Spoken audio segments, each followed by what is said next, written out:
খোলাহাটি ক্ষুদ্র ও কুটির শিল্প মেলা ও বাণিজ্য মেলা 2025। আকাশের অবস্থা বেশি ভালো না, প্রবেশ মূল্য হচ্ছে 20 টাকা।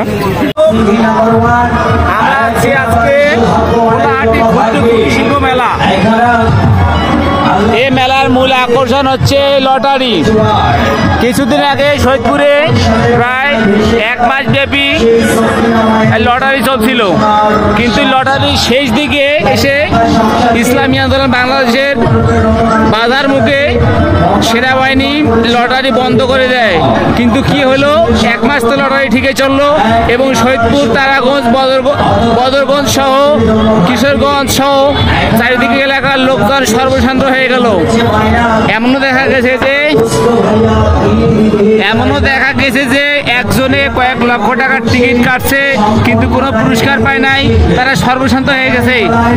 আমরা খোঁজ নিয়ে জানতে পারছি এমনও দেখা গেছে তাদের গরু বাছুর থেকে শুরু করে শখের মোটরসাইকেল, এমনকি দেখা গেছে যে জমি বন্ধক রেখে তারা লটারি কাটছে।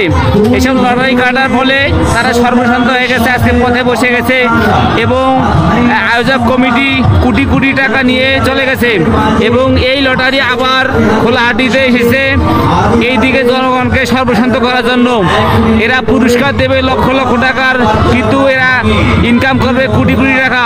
জনগণ তাদের জমানো শেষ পুঁজি দিয়ে লটারি কাটে, লাভের আশায় লটারি কাটে, কিন্তু দেখা যায় কয়েকটি পুরস্কার পাওয়া যায়। হ্যাঁ, দেখা যায় তারা সর্বশান্ত হচ্ছে। দিনমজুর দিন শেষে 500 টাকা কাজ করতেছে এবং দেখা যাচ্ছে তার পুরোটাই তারা লটারি কাটতেছে এবং বাড়িতে খরচ যাচ্ছে না, বাড়িতে পারিবারিক অশান্তি থেকে শুরু করে সমাজ ধ্বংসের দিকে যাচ্ছে।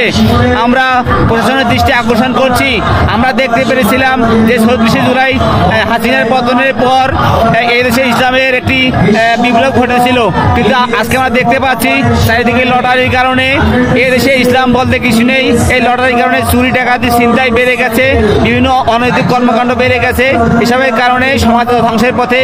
আমরা এই লটারি বন্ধের জন্য সরকারের কাছে আহ্বান জানাই এবং ইসলামী দলগুলোকে একত্রিত হয়ে কঠিন কর্মসূচি দিতে হবে, যার মাধ্যমে এই লটারি বন্ধ করতে হবে এবং বাংলাদেশের জনগণকে রক্ষা করতে হবে এবং তাদের সামাজিক অবক্ষয় থেকে তাদেরকে রক্ষা করতে হবে।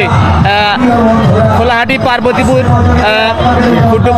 ক্ষুদ্র কুটির শিল্প বাণিজ্য মেলা থেকে আমি রনি জানাচ্ছি। সবাইকে ধন্যবাদ।